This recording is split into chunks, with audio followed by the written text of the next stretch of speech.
otros países en el actual gobierno de Moreno. El problema es de qué manera inciden los acuerdos comerciales y las negociaciones del Ecuador con Estados Unidos, Rusia, Canadá y la Unión Europea, entre otros países, en el ámbito económico, político, social e ideológico del país durante el periodo actual de Lenín Moreno. Nuestros objetivos están en investigar las causas para establecer los nuevos acuerdos comerciales en el Ecuador, determinar el motivo por el cual se llega a buscar ayuda de las distintas potencias mundiales para la inversión en el país, determinar si las condiciones dadas por cada uno de los países con los que se tienen acuerdos y negociaciones mejorarán la economía del Ecuador y analizar las consecuencias que traerán los acuerdos comerciales y las negociaciones en la población ecuatoriana. Nosotros tomamos como referencia para la justificación, en sí realizamos esto con el fin de dar a conocer la incidencia que tienen estos acuerdos comerciales entre Estados Unidos, la Unión Europea, Rusia y Canadá en el ámbito político, social e ideológico del país durante el periodo de gobierno. En sí, el conflicto radica en las políticas económicas que se han tomado a lo largo de este tiempo, que se supone que constituyen un conjunto de normas o medidas a tomarse y buscan incrementar la riqueza nacional para así activar el sistema de producción y contribuir al bienestar general de toda la población. Por tanto, esta idea no se ha visto lejana en la medida que en la mayoría de los casos de los acuerdos comerciales han repercutido en momentos de crisis para el país, en donde el principal afectado ha sido el pueblo. En el contexto, lo dividimos en varias partes. En la época antigua, que está desde los años 30 y porque en pleno conflicto mundial las naciones intentan generar sus capitales, políticas de amparo. Llegamos a los años 90, que Ecuador pasó por diversos momentos de inestabilidad económica, producto de la poca perspectiva y ejecución de las políticas económicas y sociales del país. En esta época, varios conjuntos de factores externos, como por ejemplo el impacto que ocasionó el fenómeno del Niño, que destruyó las plantaciones agrícolas, también la crisis financiera que surge en los principales socios comerciales del país, todo ello creó un cambio en la actuación del comercio mundial. También para 1944 la conferencia de Bretton Woods, el surgimiento del Banco Mundial y del Fondo Monetario Internacional, estas dos instituciones que crean los cimientos de la actual Organización Internacional del Comercio. Para los primeros años del siglo XXI, que se realizan diferentes negociaciones para la firma del Tratado de Libre Comercio con Estados Unidos, pero se tuvo una gran oposición por parte de los movimientos sociales. Entonces aquí también vamos a ver el periodo de gobierno de Rafael Correa, que se frenaron las negociaciones con Estados Unidos y también no se logró un acuerdo con la UE. En cuanto también al el actual gobierno del presidente Moreno se planteó impulsar una agenda comercial que incluye a 11 mercados. La prioridad es de Estados Unidos, con los nuevos préstamos para el FMI. Bueno, Ecuador aquí dice que ha estado cerca de 15 años bajo los acuerdos de preferencias arancelarias de ATP y ATPDA. Bueno, eso en cuanto al contexto. En el marco teórico abarcamos varios conceptos de autores, haciendo referencia a los principales temas como el análisis de coyuntura, la articulación de coyuntura, la periodización, las relaciones de fuerza, la hegemonía, los medios de comunicación, la historia del tiempo presente, las aproximaciones a la coyuntura y el futuro de América Latina. Sí, el futuro de Latinoamérica es un texto aparte del que estamos, aparte del sílabus, es de Andrés Oppenheimer y nos parece súper interesante porque a través de una recopilación de artículos narra cómo es el progreso de Latinoamérica, el supuesto análisis estadounidense del progreso que quiere ayudar a progresar a Latinoamérica y también cómo China se va fundamentando como una potencia mundial. Pero es el texto, el libro. Sí, el libro. ¿Pero qué conceptos son utilizados de él? ¿Cuáles son las teorías que le toman de él? O sea, lo que vimos del libro era más lo que se refería a los temas de negociaciones, que el capítulo de lo que él habla de negociaciones. ¿Qué ¿Qué concepto de negociación? El tratado comercial. Tratados comerciales. Y las de economías emergentes del mundo. Ajá. Entonces hay que diferenciar, no pueden poner en el marco teórico un libro. Y cuando ustedes me hablan del contexto y en el marco teórico, necesito que estén sobre todo en el contexto, necesito que citen correctamente. Si me ponen el comercio, entre paréntesis, el comercio toma 2018, tienen que poner la página y tienen que poner el día exacto. No se cita así los medios de comunicación impresos. Y hay otras partes que ni siquiera cuentan. Cuidado con eso. Esto se llama fraude académico, ¿no? Ya sacaron esta información de donde la hayan sacado, tienen que citar. Si no, esto se anula nomás. Ustedes presentan así al final, presentan información sin fuente, yo solo tacho nomás, ¿no? Y estoy dando por entendido que durante todos los años me han estado diciéndoles que tienen que citar las fuentes. Cómo se visibiliza el conflicto de fuerzas entre Estado y sociedad civil a partir del proyecto minero Loma Larga llevado a cabo en la reserva de Quimsacocha.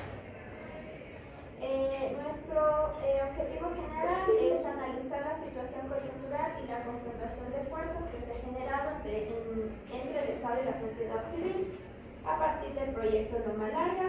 Y planteamos tres objetivos específicos, que uno es identificar los principales acontecimientos que se ha suscitado alrededor de este proyecto, el otro es determinar el nivel de autoría de los principales actores políticos y sociales, y el otro es investigar la sucesión de procesos que dieron lugar al fenómeno de estudio. Bueno, en la justificación, la problemática de la minería en Ecuador se puede ser vista desde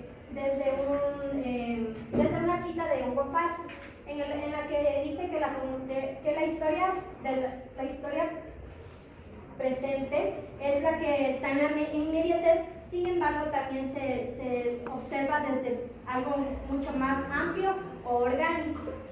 Esto nos permite ver que si bien el tema de coyuntura, en este caso nuestro tema, que es el de la minería en Ecuador, o sea, el conflicto que hay entre el Estado y la sociedad civil en cuanto a la reserva minera Quimsacocha, nos permite ver que si bien este es nuestro tema coyuntural, este conflicto ya se viene dando desde hace muchos años atrás, es decir, es un conflicto histórico.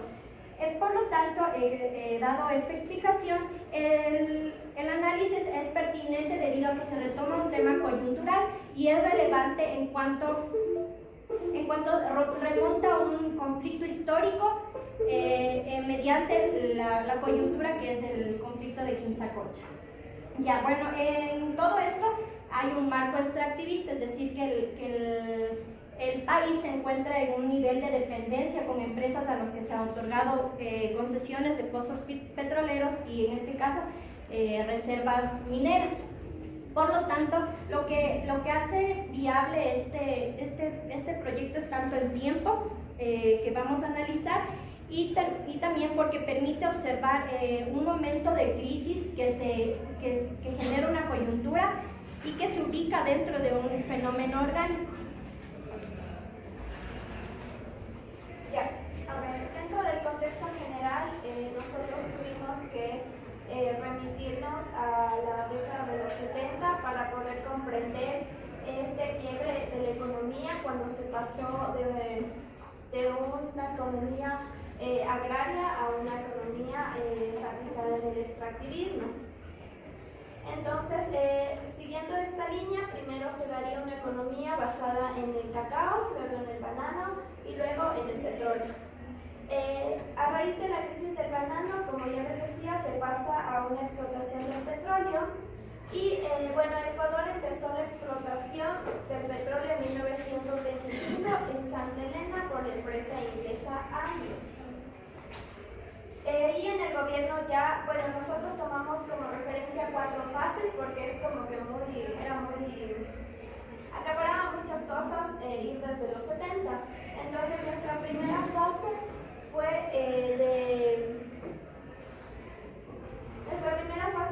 se fue desde 1972. Desde 1972 hasta 1985.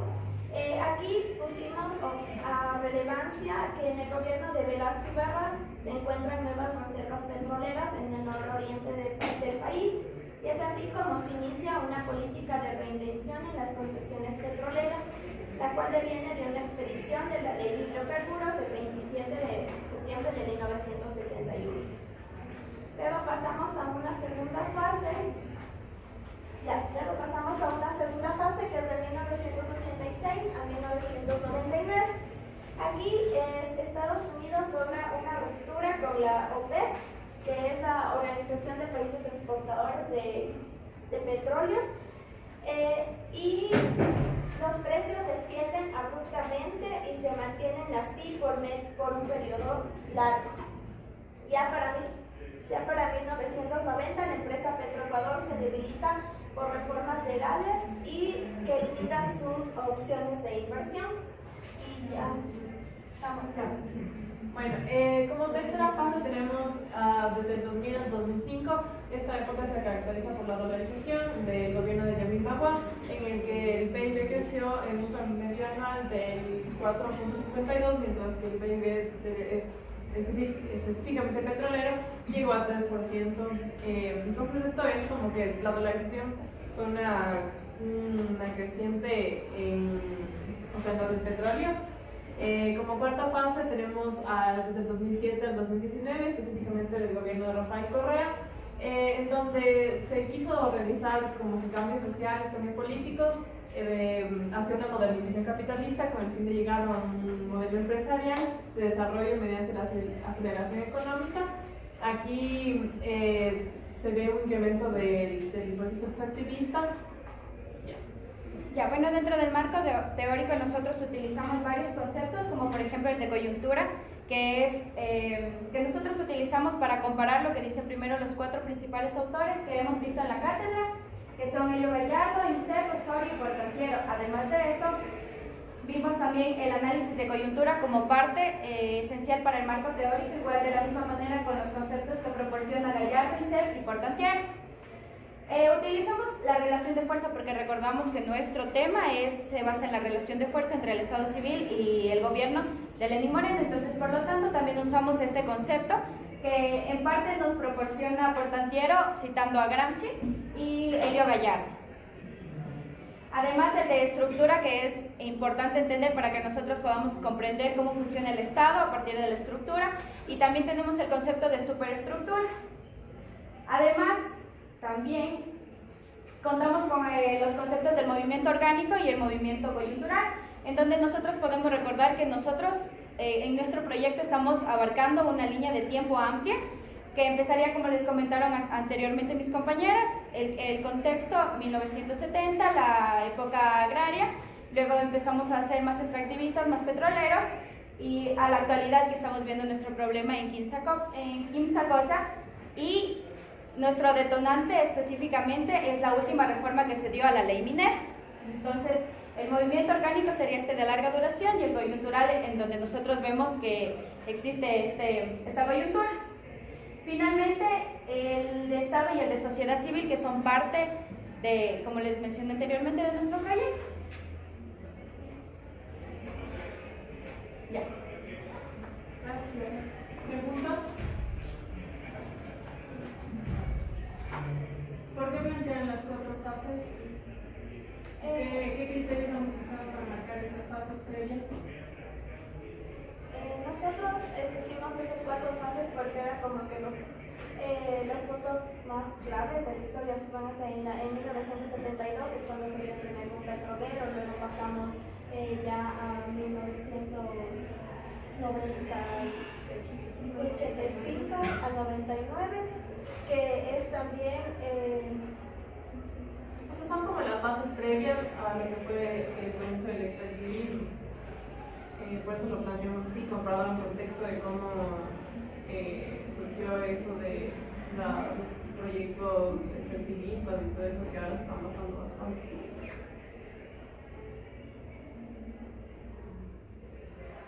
Pusimos la tercera fase porque igual aquí viene, es muy importante este tema de la dolarización en cuanto al petróleo. Y ya luego pusimos desde el 2007 hasta el 2019 para ya remitirnos más a esta comparación entre cómo se llevó a cabo el tema del petróleo en la presidencia de Rafael Correa y ya para aterrizar en nuestro tema que es la presidencia de Lenín Moreno. Pero tomen en cuenta que no son más bien momentos de la economía nacional alrededor de una actividad. Yo les había explicado a ustedes en la tutoría que hay que revisar y hay que tener claridad en los momentos de la economía nacional, es decir, en su primer momento hasta los 70 es netamente agraria. Luego con el descubrimiento del petróleo da un giro y toma otras características, es decir, se vuelve extractivista y eso también hace que se alinee al neoliberalismo, al extractivismo, ¿no es cierto?, como una forma, y que eso, yo les decía que eso genera un nivel de dependencia económica con los otros sectores, con los otros países a nivel mundial. Entonces, tomen en cuenta eso que son como momentos de la economía nacional, pero que también dan cuenta de la economía internacional, para que ustedes no se vayan a confundir con esto de las fases, porque más adelante, cuando ya empiecen ustedes el análisis de su tema, es decir, cuando tengan que buscar un punto de origen, y deban plantear el borrador de periodizaciones, ahí trabajan con fases o periodos. Entonces, para que no se vayan a confundir con los términos, ubiquen bien eso, por favor. Sí, los momentos o la parte del contexto histórico de su problema, para que luego no se confundan con las fases y periodos netamente desde el momento del tiempo que estamos analizando. ¿De acuerdo? Gracias. Integrantes de la Asamblea por posibles casos de corrupción en el contexto nacional pertinente y los diversos actores sociales y políticos en el periodo del 25 de marzo al 30 de junio de este año. Nuestro objetivo es darle seguimiento a los principales sucesos que han marcado el desarrollo de estos procesos. Ya, en lo que compete a la justificación, el trabajo que nosotros estamos realizando es necesario llevarlo a cabo porque es completamente útil y necesario comprender los acontecimientos que se dan dentro de la Asamblea en lo que compete a grupos sociales, a movimientos sociales, fuerzas sociales y el choque que tienen las mismas. Entonces, nosotros tomamos este tema porque es necesario comprender los espacios que se dejan y los espacios que dejan y que no nos permiten comprender los procesos que se dan en la Asamblea. Ya sabemos que todo comenzó en el 2008 y los cambios que generó en el 2015 y en el año 2017, cuando ya hicimos el cambio con el gobierno de Lenín Moreno. Entonces, todos los cambios que se hicieron en las personas que estaban presentes en la Asamblea con el gobierno de Rafael Correa y ahora con el de Lenín Moreno. Entonces, ¿cuáles son los procesos de cambio que se han realizado dentro de la misma? O sea, los procesos coyunturales, los acontecimientos más importantes. Por eso se realiza el trabajo, porque necesitamos comprender cuál es el cambio que se genera y cómo afecta esto en los diversos colectivos que pertenecen al mismo. Para hablar del contexto histórico de la Asamblea, tenemos que recorrer hasta su creación. Su antecesor es el Congreso Nacional. Con la llegada de Rafael Correa al poder en el año 2007, plantea como primer objetivo la eliminación del Congreso Nacional y la creación de una Asamblea Constituyente. Primero se la crea el 15 de abril del 2017, se lleva a cabo las elecciones con una votación del 81,72% a favor de esta nueva creación de la Asamblea, la cual va a tener origen en la ciudad de Montecristi, en la provincia de Manabí, donde se escogieron 24 asambleístas nacionales, todos ellos precedido como presidente el señor Acosta, Alberto Acosta, que en ese momento era partidario del movimiento oficialista Alianza País. En el año 2008, el 28 de septiembre, es aprobada la nueva Constitución del Ecuador, en la cual se consta de un régimen transitorio para traer la Asamblea Nacional desde Montecristi para acá ya a la ciudad capital. Un segundo momento importante dentro del contexto de la Asamblea es en el año 2009, exactamente el 26 de abril del mismo año, en donde se puede denominar al primer periodo legislativo. Nuevamente el movimiento oficialista va a tener la mayor cantidad de curules, contando con un total de 59 asambleístas, seguido por el Partido Sociedad Patriótica con 19, el Partido Social Cristiano con 11, el Partido Renovador Institucional Acción Nacional PIAN con 7, el Movimiento Popular Democrático MPD con 5, el Movimiento Municipalista con 5, el Movimiento Pachacutí con 4, el Partido Rondocista con 3, la Izquierda Democrática con 2, y los delegados y movimientos provinciales con 7, dando total, un total de 124 asambleístas. Además, el presidente de este organismo para ese entonces va a ser Fernando Cordero, de Alianza País, como primer vicepresidente Juan Carlos Olimas. Es importante resaltar que en este momento está en la presidencia Rafael Correa y como binomio tiene al vicepresidente Lenín Moreno. Otro periodo importante para analizar de la Asamblea Nacional son las siguientes elecciones que se van a dar en el 2003. Conjuntamente estas elecciones serán con las presidenciales y con las de parlamentarios andinos. Para estas elecciones va a ganar el binomio, nuevamente va a ganar Rafael Correa, pero ahora su binomio vicepresidencial va a ser Jorge Glass. De igual manera, como hemos venido viendo durante este contexto, la mayoría de asambleístas van a ser oficialistas del Movimiento País, con un total de 100 delegados. Esta vez ya son seguidos por Creo, con 10 representantes. El Partido Social Cristiano con 7, el Partido Sociedad Patriótica ya con 5, Pachacutí Avanza, Pachacutí con 5, el Movimiento Avanza con 5, el SUMA y PRE un representante cada uno, y de los movimientos provinciales con 3 representantes. En este caso, nuevamente elegido como presidente de la Asamblea el señor Fernando Cordero, de País, y como vicepresidenta va a estar Gabriela Rivadeneira. De ahí, junto con las elecciones presidenciales, gana el binomio Moreno Glass y Departamento de Andinos. Esto es en el 2017, 19 de febrero. Y de ahí se conforman los asambleístas un tercer periodo legislativo. El movimiento oficialista con mayoría 74 curules de los 137 disponibles. Y la Alianza Creo Suma ocupa la segunda mayoría de asambleístas, siendo 44 al mismo tiempo que los de Pachacutí e Izquierda Democrática. De ahí vienen unos 3 diferentes conflictos, que son que el movimiento en ese país empieza un momento de disputa, por lo cual se parten 2 bandos, los feministas y los correístas. Y dicho conflicto desembocaría en la ruptura del movimiento, lo cual crea un nuevo movimiento que es la Revolución Ciudadana, conformado por simpatizantes del exmandatario Rafael Correa, y se mantenían algunos con el nombre de Alianza País, pero a fines del presidente Lenín Moreno. Ya el 9 de marzo de 2018, tras una serie de acusaciones en contra, es instituido como presidente de la Asamblea Nacional José Serrano, y tomaría su cargo Elizabeth Cabezas, que es hasta por de Lenín Moreno, y quien también se ha visto involucrada en algunos problemas de corrupción que también vamos a entrar dentro del análisis.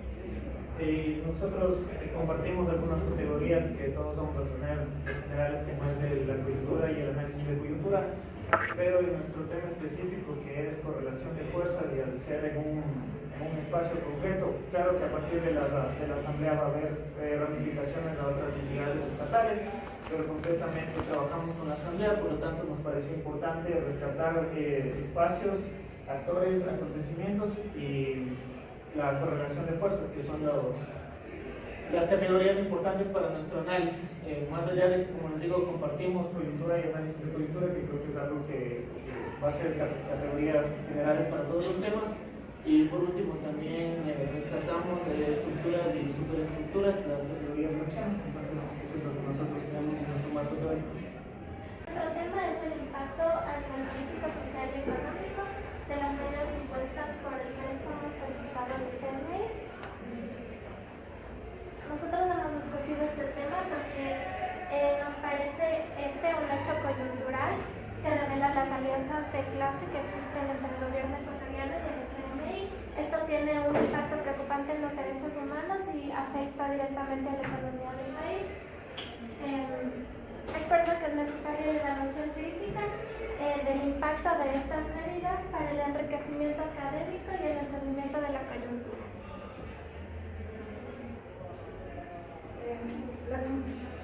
Nosotros delimitamos primero el tema, lo que es la decisión de aceptar un préstamo por parte del Fondo Monetario Internacional y del gobierno de Lenín Moreno y el Estado ecuatoriano.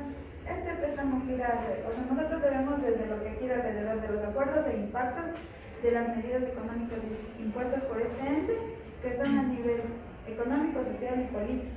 Nosotros lo que trabajaremos desde el tiempo que hemos estado recolectando lo que es el diario, lo que es desde el 1 de abril al 25 de julio, pero para contextualizar,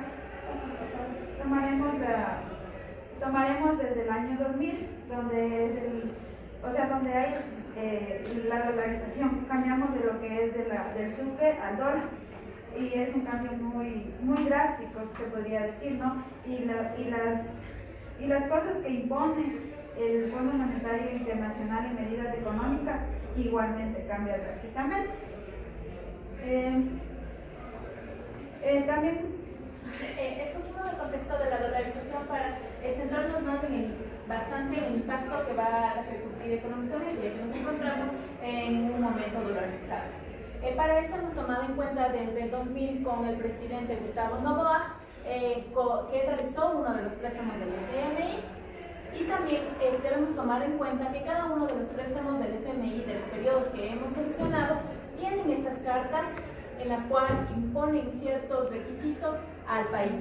Entonces, a partir de esto tenemos el 21 de marzo del 2003 a Lucio Gutiérrez, quien realizó nuevamente un préstamo por 151.000 millones de dólares, y esto lo hizo él en menos de un mes. En este periodo se comprometió bastante en momentos económicos por la subida de combustibles, lo de los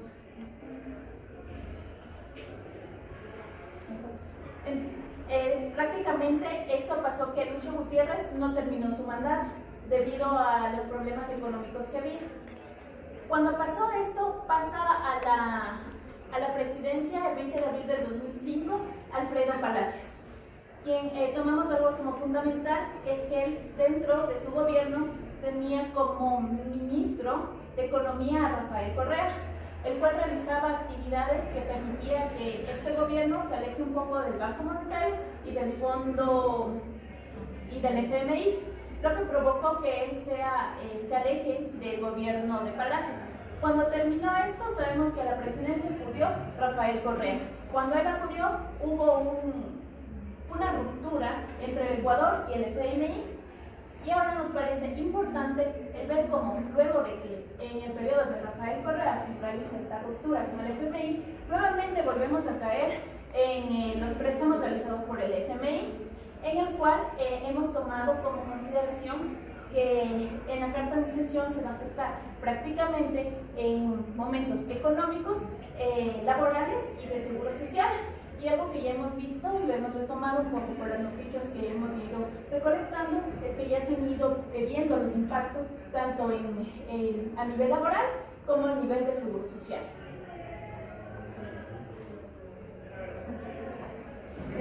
En el Ecuador se ha reactivado una coyuntura en torno a este préstamo que se otorgó por el Fondo Monetario Internacional al país. Por lo tanto, remite a un análisis previo del número de cartas de intención que ha recibido el Ecuador para firmar el préstamo con el FMI. Como nosotros lo dijimos, tomamos solo desde el 2000, pero el FMI en el Ecuador ha venido teniendo ya 19 cartas, las cuales se llaman Acuerdo de Derecho Bajo Giro y son conocidas como stand-by. Vale, chicos, entonces, bueno, con todo esto, con todo lo que hemos visto del contexto, nosotros queremos dejar claro que el endeudamiento externo de Ecuador no es un tema que venga desde el último tiempo. No significa que porque hayamos firmado hace poco esta carta de intención, no significa que en la historia de Ecuador se haya producido este endeudamiento externo. Entonces, para localizar un poco nuestro enfoque o nuestro arranque con respecto al tema, hemos elegido a Alberto Acosta, que afirma que la problemática de la deuda externa en el Ecuador debe ser visto desde el contexto ecuatoriano. Es decir, Ecuador es un país que está inmerso en un sistema capitalista en donde existe un dominio del capital financiero e internacional. Consideramos que esto es súper importante porque obviamente no es lo mismo que Ecuador firme un acuerdo con el FMI que firme otro país. Eso hay que tenerlo claro. Vale, el segundo concepto que tenemos que dejar claro es qué es crédito externo, conocido también como inversión extranjera indirecta o deuda externa. De igual manera hemos escogido a Alberto Costa. Aquí tenéis más o menos conjunto de obligaciones. Cuando nos referimos al crédito externo estamos hablando de un conjunto de obligaciones contraídas por el gobierno y sus empresas o entidades autónomas, así como por los agentes económicos privados de un país, con gobiernos, organismos financieros multilaterales y residentes en el exterior, derivadas de las operaciones de crédito realizadas en el marco financiero internacional. Si vamos a hablar del FMI, primero tenemos que determinar estos términos. Vale, en segundo lugar hemos escogido a Armanson, que consideramos fundamental para determinar el enfoque y la perspectiva que vamos a llevar en nuestro estudio. Entonces, Amazon nos dice que la deuda externa se ha convertido en una piedra angular del sistema capitalista, legitimando esa voracidad y depredación que el sistema capitalista conlleva. O sea, nosotros vamos a ver todas las medidas impuestas por el Fondo Monetario Internacional desde considerando la deuda externa como un mecanismo del sistema capitalista que puede llevar a la violación de los derechos sociales, de los derechos humanos de muchas de las personas. Bueno, también hemos tomado términos generales como qué es el FMI a partir de una guía que él mismo propone, un concepto de lo que es el servicio ampliado o el SAF. Y también hemos tomado conceptos de los derechos humanos de Naciones Unidas que contrastan con los conceptos propuestos por el FMI. Porque aquí nos dice que los países endeudados son menos desarrollados y no es para ellos sostenible la deuda que están abarcando. También hemos tomado como principal autor a Mario Hunda. Hemos tomado como principal autor a Mario Hunda, ya que nos define de forma más sintáctica, se puede decir, los conceptos, por ejemplo, conflictos, coyuntura, relaciones de fuerza y la relación entre orgánico y coyuntural, que nos va a servir para analizar nuestro tema de estudio. Estamos. No, es cierto que nos faltan algunas categorías. ¿Preguntas? Buenos días, profe, buenos días, compañeros. Nuestro tema es el impacto en las reformas financieras y la reconfiguración de fuerzas políticas, económicas y sociales en Ecuador a partir del préstamo del Fondo Monetario Internacional aprobado el 11 de marzo con un monto de 400 millones de dólares. El presente proyecto busca describir el impacto de las reformas financieras y la reconfiguración de las fuerzas políticas, económicas y sociales en el Ecuador, a partir del préstamo con el Fondo Monetario Internacional que fue aprobado el 11 de marzo con un monto de 4.200 millones de dólares. Para entender el contexto es necesario regresar a la década de los años 90, donde los países latinoamericanos buscaban créditos con Estados Unidos. Y debemos también entender que el Fondo Monetario Internacional se creó a partir de que Ecuador se ve un endeudamiento excesivo. ¿Sí? Entonces, es en el gobierno exactamente de Rodrigo Roca en el año de 1979 donde se genera la primera carta de inversión. Y en los cuales están estas reformas. Entre las medidas de este acuerdo entre el FMI y el Ecuador estaban el menor gasto social, mayores impuestos, fijación de tasas de interés y devaluación monetaria. Y también la consolidación del IVA, la ampliación de base para el cobro de impuesto a la renta, aumento de las tarifas eléctricas y telefónicas, con los ajustes mensuales de los precios domésticos de los derivados del petróleo y la devaluación del sur. Cabe recalcar también que en el año 2000, el presidente ecuatoriano ya, Gustavo Noboa, firmó una carta de intención con el FMI y accedió a un préstamo de 226.073 millones de dólares. Y en el 2002, el mismo presidente. Bueno, en el año 2000 el presidente Gustavo Noboa firmó una carta de intención con el Fondo Monetario Internacional. En el año 2002 también que le ha pedido otro préstamo de 226.000 millones con el Fondo Monetario Internacional.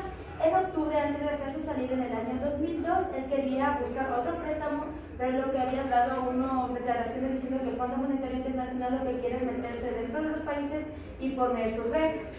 Después del 2003, con los cambios del presidente Lucio Gutiérrez, también él recibió el préstamo del Fondo Monetario Internacional de 200 millones de dólares. Pero en esta época empezó a ver ese contexto en el que empezó la subida del gas, del transporte y de otras acciones que empezaban a perjudicar a la ciudadanía.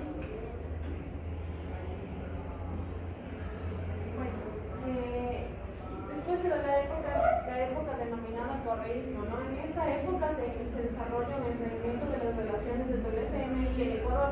El presidente de ese entonces, que era Rafael Correa, intentó liquidar todas las deudas que se tenían con el Fondo Monetario Internacional y buscó otras alternativas como el endeudamiento con China. También tenemos que se encargó de recalcar que el FMI ya no tenía influencias políticas y que Ecuador era un país con una política soberana. Se tachó de necesario reabrir las cuentas fiscales del FMI para que los inversionistas tuvieran confianza para invertir dinero aquí en el Ecuador. Y en esta época básicamente existe, como ya lo dije, un enfriamiento de las relaciones económicas, políticas y en este marco económico. Ya, otro ente importante y es en el que nos estamos centrando ahora es el morenismo. Entonces, como bien sabemos, el gobierno de Lenín Moreno retomó lo que es el camino del método empresarial. Entonces, lo que nos trata de decir aquí es que esto que el Ecuador comienza a tomar estas medidas solo provoca el deterioro social. Es decir, todo esto es solo en beneficio de las élites poderosas, de las personas de dinero, más no ver por el bien de la sociedad. Como pudimos ver, el despido masivo que hubo de 11.800 trabajadores. Entonces, todo esto viene a consolidarse como un drama político. Bueno, con esto del FMI es cuando se inician, da más que nada el inicio de los problemas económicos y sociales que existen en el país, más no ofrece una solución. Diario El Comercio, el 11 de febrero del presente año, lanzó un cuadro en donde nos decía que la primera vez que el Ecuador recurrió al Fondo Monetario, al fondo por una ayuda económica, fue en el año de 1957. Es cuando empezó a firmar estos acuerdos de derecho de giros y también llamados stand-by. Entonces, en este cuadro podemos observar que existe en el año, el primero fue en 1961 con un monto de $10.000, hecho por Velasco Ibarra. Entonces, ya con lo que fue progresando esto, en el año de obviamente cada año hubo préstamos, ¿no? Pero en el año de 1983, Osvaldo Hurtado Larrea hizo un préstamo de 150.000, les estoy dando los más altos, ¿no? En 1994, Sixto Durán Ballén hizo un préstamo de 173.000 millones. En el 2000, Gustavo Noboa 226.000 y bueno, así sucesivamente. Entonces, aquí podemos ver que este marco del FMI coincide con los mismos objetivos de las declaraciones oficiales, ¿no? Bueno, en cuanto al marco teórico, hemos tomado algunas categorías y bueno, así relacionado con nuestro tema. En primer lugar, con la ayuda del Instituto Centroamericano de Estudios Políticos, que habla sobre la coyuntura, el análisis de la coyuntura y la articulación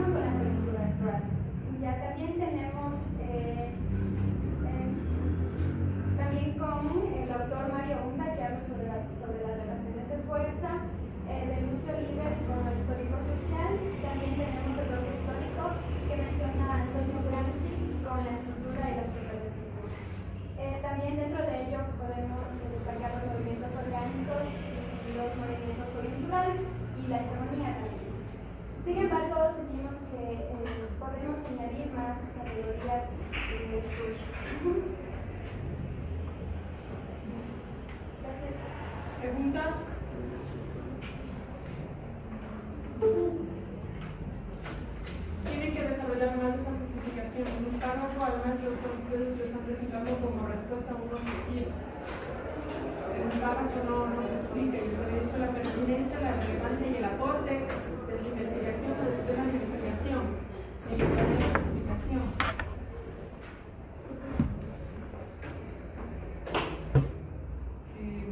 En el contexto también me hacen falta como algunos otros elementos alrededor de la economía nacional.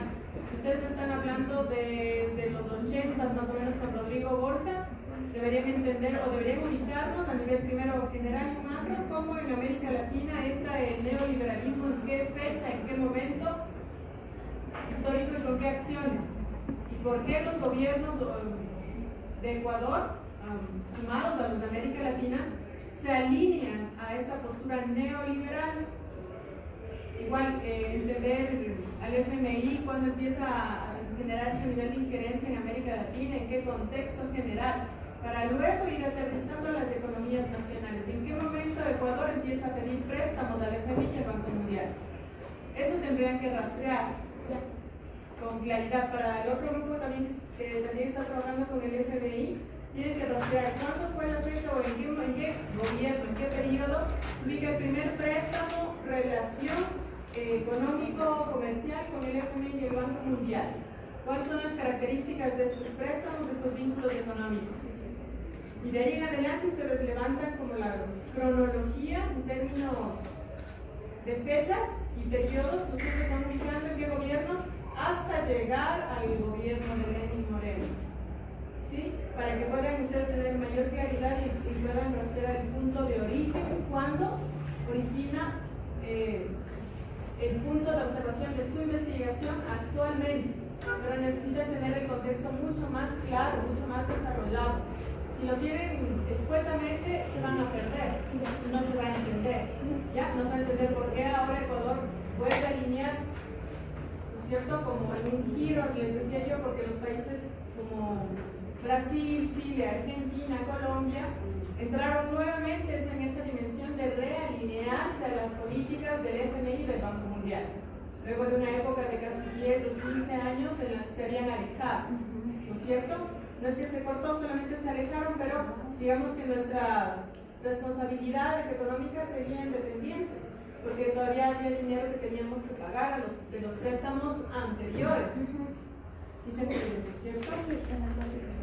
Ya, entonces en el marco teórico igual me falta, por favor, deben definir neoliberalismo para el otro grupo también, economía regional, entender bien al FMI, entender que son préstamos o acuerdos económicos, economía internacional.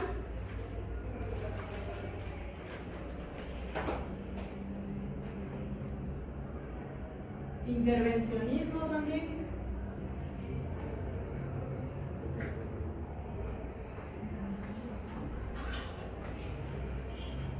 Gracias. Bueno, buenos días, profesores, compañeros. Nosotros les vamos a presentar justamente todo nuestro desarrollo que estamos, en este proceso en relación a nuestro tema, que es justamente el acuerdo 19 entre el Fondo Monetario Internacional, el FMI y Ecuador con el gobierno de Lenín Moreno. Ya, el problema justamente son los efectos de la reestructuración de las políticas del programa económico del gobierno de Lenín Moreno como parte del acuerdo del Fondo Monetario Internacional, el FMI, a nivel político, económico, social e ideológico a partir del 11 de marzo del 2019. Por ello, nuestro objeto de estudio son los cambios a nivel político, económico, social e ideológico a partir de la reestructuración del programa económico en el gobierno de Lenín Moreno como parte del Acuerdo 19 en el Fondo Monetario Internacional. Ya. El objetivo general, por lo tanto, es analizar la reestructuración del programa económico en el gobierno de Lenín Moreno a partir de las cláusulas del Acuerdo 19 con el Fondo Monetario Internacional FMI a nivel político, económico, social e ideológico. Nuestros objetivos específicos son determinar los hitos y acontecimientos a partir del Acuerdo 19 entre el gobierno actual y el FMI y identificar las relaciones de fuerza entre los actores sociales vinculados a la reestructuración del programa económico. El tema que hemos tratado es pertinente debido a que tiene una problemática política social con posibles repercusiones en aspectos políticos, económicos, sociales e ideológicos del Ecuador. Dicha problemática consiste en los efectos de la reestructuración del programa económico del gobierno de Lenín Moreno como parte del acuerdo del Fondo Monetario Internacional a partir del 11 de marzo de 2019. El interés social que va a tener este proyecto es que debido a los cambios del programa económico, esto afectará en las condiciones de vida del país y en la reconfiguración de las fuerzas políticas. La viabilidad que tiene el proyecto es que los medios de comunicación, impresos, televisivos, radiales o digitales, diariamente propician información que nos permite el análisis respecto a este tema. En este caso hemos partido de dos medios que va a ser el impreso y el digital, que va a ser el Telégrafo y Ecuador Inmediato, como principales medios, los cuales determinarán los hitos y acontecimientos relevantes sobre los efectos en los sectores sociales que va a tener a partir de estos días y próximamente. La temporalidad se toma desde el 30 de marzo hasta el 30 de junio, que es un segmento de tiempo corto, como ya hemos visto, como lo denomina Jaime Osorio, por lo que resulta complejo medir sus repercusiones totales. ¿Y qué aporta este tema? Es que nosotros vamos a analizar los cambios en las políticas públicas que podrían dar inicio al retorno del neoliberalismo en el Ecuador. En nuestro marco teórico, utilizamos los autores, por ejemplo, Mario Honda, sobre todo lo que es el método de preguntas, que plantea la identificación de conflictos. Justamente nos menciona las preguntas qué, cómo, para qué, contra quién, con quién, dónde, cuánto, y el resultado justamente para identificar el conflicto y los sectores que se están justamente, digamos, reestructurando o apareciendo. También lo que es a partir de Elisa, que justamente, como les mencioné, menciona los conceptos del análisis de coyuntura, de lo que son los acontecimientos, escenarios, sectores, relaciones de fuerza, articulación, relación entre estrategia y coyuntura. Por tantear también, por ejemplo, nos menciona lo que son las categorías de estructura y superestructura. En la estructura nos menciona como un conjunto de condiciones materiales, en la expresión de una relación social y por lo tanto de un determinado periodo histórico, como cristalización de toda historia pasada y la base de la historia presente y futura. Es un documento y al mismo tiempo una fuerza activa actual de impulso, pero no en el sentido físico metafísico de causa. También utilizaremos, para definir coyuntura, utilizaremos a Portantiero, que menciona y retoma los postulados de Gramsci en el desarrollo desigual de estas relaciones de fuerza, que es un tema que nos compete en nuestro tema de investigación, además del análisis de coyuntura a partir de Gallardo y de relaciones de fuerza a partir de Gramsci. Otro que también vamos a retomar es el Estado a partir de Grant Thornton, ya que dice que el Estado representa ciertas clases elitistas, un tema que nosotros queremos vislumbrar en el trabajo de investigación. Dentro del contexto histórico, nosotros hacemos un pequeño recuento de los préstamos que ha hecho Ecuador con el FMI y partimos desde 1957, que es el primer acercamiento que el Ecuador tiene con el FMI. Pero en 1961, en la presidencia de José María Velasco Ibarra, es cuando se hace el primer acuerdo de tipo stand-by. Como nos podemos fijar, es a partir de la década de los 80 y los 90 que se dan los préstamos con los montos más altos en estos acuerdos con el FMI, y precisamente en estos años, en estas décadas, los países de Latinoamérica fueron afectados por la crisis de la deuda externa, que según un documento de CEPAL, esto también se denomina como la década perdida de América Latina. En estas décadas, los países sufrieron la caída de los precios de las materias primas y por lo tanto tuvieron que, ya no pudieron acogerse a los compromisos de la deuda externa, para el pago de la deuda externa, por lo tanto tuvieron que buscar préstamos atados a programas con reformas de corto plazo con el FMI. Dentro de este contexto se encuentra Ecuador. Sí. Entonces, el historiador Ángel Emilio Hidalgo nos menciona que en la presidencia de Ciso Durán Ballén se trató de controlar la inflación, y para eso se elaboraron leyes que estaban atadas a un programa de privatizaciones. Por lo tanto, este historiador afirma que el Ecuador entró de lleno a un esquema de neoliberalismo como paradigma económico modernizador. La presidencia de Sisto Durán Ballén, en la presidencia de Sisto Durán Ballén también se firmó otro préstamo con el FMI en 1994. Ya, a partir de eso también comenzaron a decir que hubo una inestabilidad política desde el 96 con todos los derrocamientos presidenciales que también ya sabíamos, ya conocemos, como Abdalá Bucaram, luego llegó Yamil Maguad, la dolarización, y luego de la dolarización en el 2000, ya cuando fue... Sí, cuando fue derrotado, entonces en el 2000 también se hace un préstamo, y acá el historiador Juan Ipaz Miño dice: en Ecuador los acuerdos poco sirvieron para salvar ciertas necesidades financieras de coyuntura, pero fueron exitosos para avalar el camino aperturista y neoliberal, porque en lo estructural el modelo empresarial que impulsaron gobiernos y élites dominantes del país, si bien favoreció el incremento de rentabilidades que puso el Ecuador pero eso puso al Ecuador en los primeros lugares de inequidad en el mundo. Al mismo tiempo se deterioró sistemáticamente las condiciones de vida y de trabajo de la población. En el año 2003, como en el 2000 se hizo el préstamo, en el 2003 en el gobierno de Lucio Gutiérrez también se hizo el préstamo 18, y luego de los 10 años del correísmo, el presidente Moreno llega nuevamente al acuerdo 19 con el Fondo Monetario Internacional. Aquí dice que luego de un alejamiento de 10 años con Estados Unidos, que este fue un acuerdo a nivel staff por 4.200 millones, que según el diario El Expreso también se denomina servicio ampliado.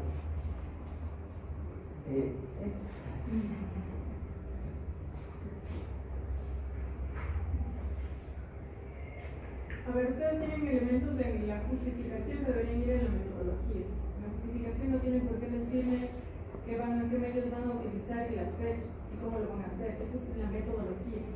Insisto, la justificación tiene que ser claro, absolutamente claro, en 2 o 3 párrafos. ¿Por qué es importante su tema de investigación? ¿Cuál va a ser el aporte de su tema de investigación que dé cuenta de la pertinencia del tema que están ustedes seleccionando?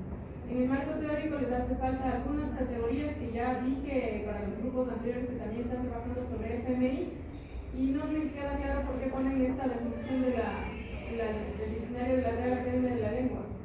No le encuentro un aporte, no me dice nada realmente sobre coyuntura. Si ya están tomando elementos de otros autores que plantean la definición de coyuntura. Me parece que es totalmente irrelevante.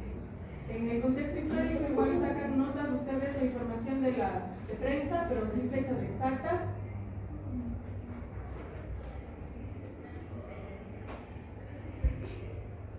Hay libros igual que ponen solo fecha, no ponen las páginas.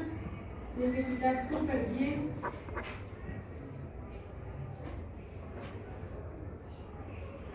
Y lo mismo, ¿no? Dentro del contexto histórico tienen que rastrear a nivel regional, es decir, en términos generales. Y para que ustedes puedan rastrear eso, tienen que entender la economía del Ecuador. O sea, tienen que ir a buscar en libros de historia sobre la economía y entender los fenómenos en términos de momentos económicos. Cómo pasamos, o cómo se da la economía antes del extractivismo del petróleo, por ejemplo. Cómo se configura la economía agraria del Ecuador. Ya sabemos que es primaria, es decir, que exporta materia prima. Pero cuáles son las características de la economía nacional. Y luego cómo da el paso cuando se descubre el petróleo, cómo da ese giro, ese paso hacia el extractivismo, que le conecta o refuerza esas conexiones con el neoliberalismo. ¿Sí? Si no tienen claridad, y esto es para todos los grupos, si no tienen claridad en el contexto histórico, no van a poder trabajar su tema de análisis ahora, porque va a estar desfasado. ¿De acuerdo? Entonces tienen que hacer esas precisiones. Y para todos los grupos la observación. Por favor, ya les he dicho y les vuelvo a decir que tienen que manejar bien el formato de citas. Si no citan y si no saben citar, ¿cómo llegan a séptimo semestre? ¿O cómo pasan las otras materias? ¿Cómo entregan trabajo en las otras materias? Cometen errores básicos de citación. El último grupo, nuestro tema es la injerencia del FMI en el gobierno de Morena. Como problema, ya lo presentamos en la anterior clase, ¿cuál ha sido la relación del FMI en el gobierno de Lenín Moreno? Bueno, ahí está mal, sería ¿cuál es el nivel de injerencia que ha tenido el FMI dentro de este mandato de Moreno? Como objeto tenemos la injerencia del FMI en el gobierno de Lenín Moreno a partir de las noticias de diferentes diarios a partir del 25 de marzo. Aquí se va a establecer una relación político-ideológica haciendo énfasis en aspectos económicos, laborales y de seguridad social. Como objetivo general tenemos a analizar la incidencia del FMI en el mandato de Lenín Moreno. Como objetivos específicos, identificar cuáles han sido las relaciones de fuerza que se han generado entre el FMI y este gobierno, examinar cómo han afectado las decisiones tomadas en esta relación del FMI y este gobierno en el sector laboral, de seguridad social y económica. Los primeros acercamientos que existen entre el Fondo Monetario Internacional y el actual gobierno se remontan a octubre de 2017, pero se empiezan a establecer o a afianzar en junio del 2018, mediante la visita de una comisión del Fondo Monetario Internacional a las ciudades de Quito, Guayaquil y Cuenca, y a su vez con la aprobación de la Ley de Fomento Productivo, en el que, entre otras actividades, lo que se intenta hacer es impulsar la inversión extranjera. A partir de aquello, en febrero de este año, se establece la firma del presidente Lenín Moreno y con el Fondo Monetario Internacional. En marzo de este año, marzo de 2019, exactamente el 13 de marzo, el comité directivo del Fondo Monetario Internacional, a través del sistema ampliado del FMI y del SAP, aceptan el préstamo de $4.800 millones al actual gobierno, con la intención de reactivar la economía, generar fuentes de empleo y, por supuesto, lo que implica estabilizar en principio y posteriormente establecer un crecimiento de la economía ecuatoriana. Para que el préstamo se hiciera efectivo, el Ecuador firmó una carta de compromiso y a su vez presentó un plan de prosperidad en el que, entre otras cosas, se hablaba de reformas al sistema laboral, al sistema de seguridad social, al tema de lo que implicaba también la reducción del subsidio a los combustibles, una reforma tributaria para incentivar a las compañías de generación de empleo de jóvenes y mujeres en el ámbito laboral, lo que implica también que en este momento exista también encabezado por el vicepresidente de Otto Cortes, un acuerdo nacional que impulse a los distintos, o mejor dicho, que congrega a los distintos sectores, entrar en un diálogo de tal forma que las distintas medidas sean conocidas por todos y aceptadas por todos los grupos sociales. Esto genera un conflicto. Primero porque los distintos colectivos, los movimientos sociales, partidos políticos se han presentado y se han manifestado en contra de cualquier tipo de acercamiento entre el Fondo Monetario Internacional y el Estado ecuatoriano de manera de financiamiento, como lo llaman, o de préstamo. ¿Por qué motivo? Porque esto generaría una ruptura entre los intereses estatales y los intereses sociales. Las distintas medidas establecidas hasta el momento son parte del acuerdo firmado y son parte del convenio establecido con el Fondo Monetario Internacional, lo que pone en tela de duda cuál es el nivel de acción que tiene el actual gobierno y cuáles son el nivel de independencia en la toma de decisiones, que pone en tela de duda la soberanía ecuatoriana, sobre todo teniendo en consideración que se está haciendo caso a los intereses de un organismo multilateral que lo que busca es establecer, mejor dicho, mantener la hegemonía de un sistema, ¿no? Muchas gracias. Dentro de lo que es el marco conceptual, como hemos visto, hemos evaluado lo que es coyuntura, superestructura, estructura, relaciones de fuerza. Entonces, como dijo la profesora, ya todos los anteriores grupos nos faltan algunos conceptos para poder analizar completamente el rol. Como coyuntura tomamos importante lo que decía el INSEP, que aborda elementos fundamentales de una sociedad como son la economía, recursos naturales, formas de propiedad de medios de producción, principales sectores productivos, política, partidos políticos, organizaciones sociales y populares, el carácter del Estado, el tipo de gobierno, la ideología, el sistema educativo, escala de valores, filosofía de los medios de comunicación, entre otros. Y para realizar lo que sería el análisis de coyuntura, que para Gramsci era el examen de un haz de relaciones contradictorias, en cuya combinación particular un nivel de ellos, en la que se relacionan las medidas la economía y que opera en un límite de variación y permite controlar el grado de realismo y la posibilidad de realización de las diversas ideologías financieras. Bueno, aquí también se toma estas nociones de estructura y superestructura, también tomando en cuenta las relaciones de fuerza que existen en estas dos. Aquí el bloque histórico, como puedo tener también, que son estas relaciones de fuerza entre actores sociales que están entre la sociedad civil y el Estado.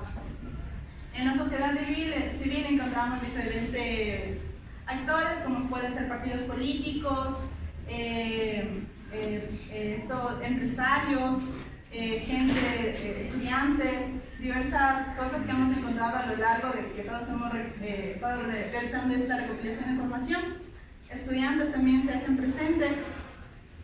En cuanto al bloque histórico, hay que entender entre estructura y superestructura, hay que entender esta relación orgánica, tomando en consideración qué es lo causal y qué es lo duradero. Ya.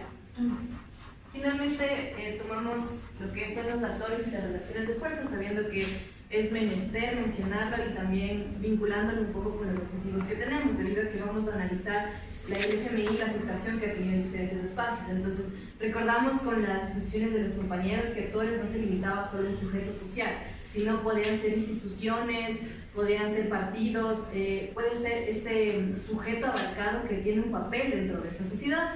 Entonces lo tomamos, como había dicho Eri, de diferentes espacios en los que afecta el FMI, de acuerdo a los objetivos que planteamos.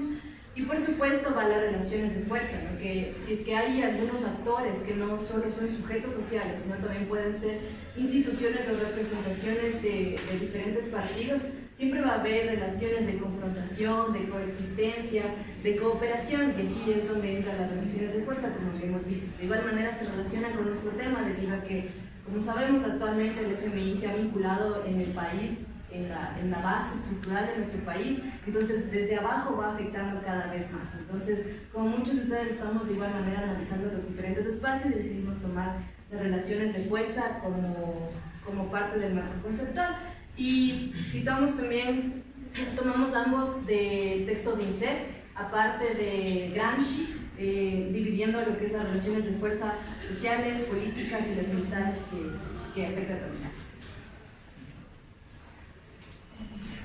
Con respecto al contexto histórico, nosotros lo tenemos en cuenta a partir de la crisis bananera de fines de los años 50, los principios de los años 60 del siglo pasado, hasta 1972, tomando en cuenta como el primer ciclo fondo monetarista.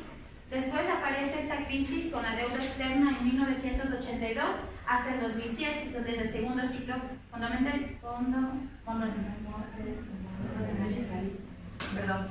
llegó el segundo boom petrolero que le permitió al correísmo ya también separarse del FMI. Sin embargo, esto solo duró hasta el 2014, cuando el propio correísmo ya volvió acá al FMI, retornándose ya aquí en el 2019 ya con Lenín Moreno.